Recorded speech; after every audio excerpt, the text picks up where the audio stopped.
Kalau ulama-ulamanya beda pendapat itu biasa. Nak murid-muridnya jangan ikut-ikutan terjun pada dunia yang tidak biasa.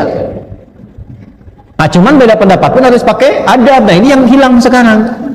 Dulu saya kecil itu, saya masih menyaksikan kiai-kiai saya itu, syekh-syekh kami itu masih bisa kumpul mudzakarah, duduk bareng-bareng. Bahkan pimpinan-pimpinan ormas kiai-kiainya. Saya itu ke pondok dalam usia yang 13 tahun itu masih bisa menyaksikan kiai kami itu masih duduk mudzakarah dengan kiai yang Persis, kiai NU, kiai ini bahas hukum-hukum. Kita ngelihat di situ. Dan hebatnya, walaupun berbeda pendapat, kencang dengan dalil di ruangan, itu saat ketemu bisa saling berpelukan. Terus saling berlomba mendahulukan tangan untuk cium tangan. Itu antar kiai, Anda bayangkan. Terus narik satu-satu itu masih kelihatan adabnya tuh. Nangis kita lihatnya itu. Masya Allah guru-guru kami itu. Jadi sayang kita. Ya, sayang, hormati guru-guru kita itu. Kita nggak tahu bagaimana Allah mengirimkan hidayah lewat mereka itu. Nah, ini yang hilang. Ini yang hilang.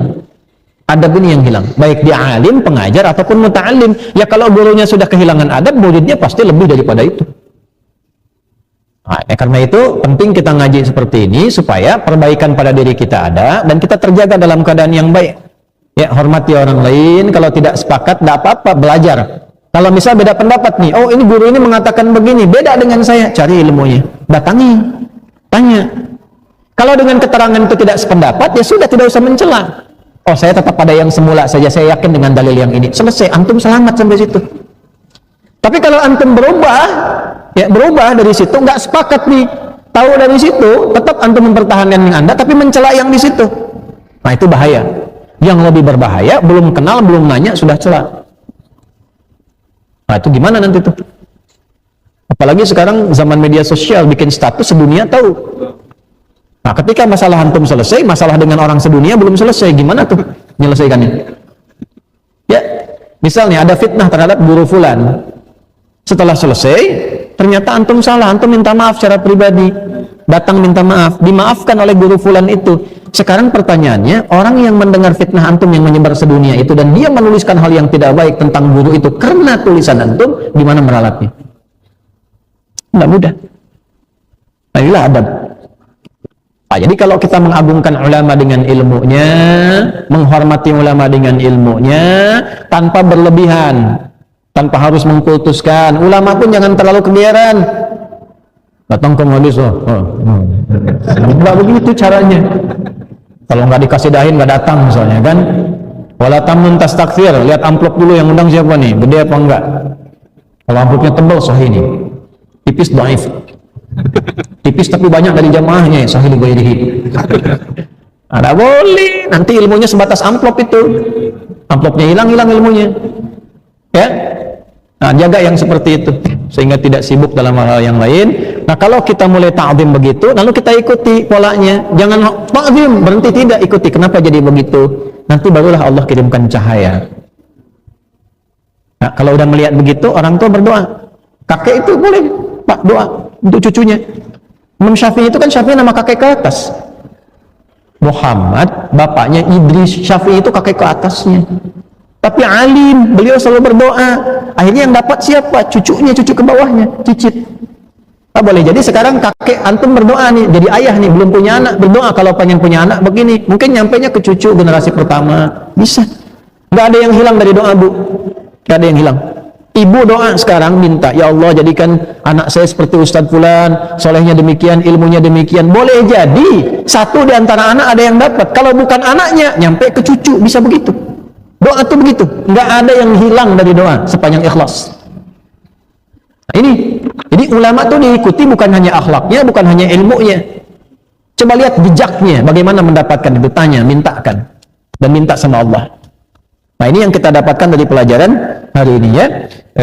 Nabi sallallahu alaihi wasallam qala man 'azzama al-'alima fa innama yu'azzimu Allah ta'ala. Siapa yang menghormati seorang berilmu, mengagungkannya karena Allah, maka dia sedang mengagungkan Allah Subhanahu wa taala. Sepanjang ulama ini punya 4 kualifikasi tadi dan pewaris Nabi. Wa innamal ulama'a warathatul anbiya. Wa innamal ulama'u warathatul anbiya. Atau hadis lain innal ulama'a warathatul anbiya. Dari Ibnu Majah tersambung pada sahabat Abu Darda radhiyallahu taala anhu. Ya kalau ada ulama pewaris Nabi begini, jaga ilmunya, jaga. Jaga dengan baik, perhatikan kesehatannya, jangan diganggu waktunya berlebihan. Udah ngajar banyak-banyak, waktunya istirahat, masih diketok juga pintunya. Lihat Imam Syafi'i datang ke Imam Malik, kalau kita tuh begini, majlis hari Rabu datang hari Selasa. Jadi beliau duduk, ditunggu sampai majlis dibuka, nggak pernah ngetok. Tunggu sampai dibuka. Persiapan sebelum berangkat ngapalin Al-Muwatta. Begitu majlisnya buka hari Rabu, contohlah ya, hari Rabu misalnya. Belum dibuka, kata Imam Malik bilang sama asistennya, tolong cepat bukakan pintu, ada seseorang ahli yang sudah menunggu, orang baik yang menunggu di luar sana. Itu farasatul mu'min haqqa. Firasat orang beriman aja, apalagi ulama, itu nyata. Kata Imam Malik, cepat buka, sudah ada yang lama nunggu di situ. Begitu dibuka, Imam Syafi'i begitu datang, apa yang kamu inginkan? Pengen belajar ini guru, kamu sudah punya apa? Saya hafal Al-Muwatta. Hafalin dulu karya gurunya, coba bacakan. Begitu dibaca, nah, Imam Malik berkomen, ittaqillah, tingkatkanlah takwamu kepada Allah karena engkau akan jadi bintang di masa depan. Firasat guru, takwalah kepada Allah karena akan jadi bintang di masa depan. Ini ulama-ulama itu luar biasa.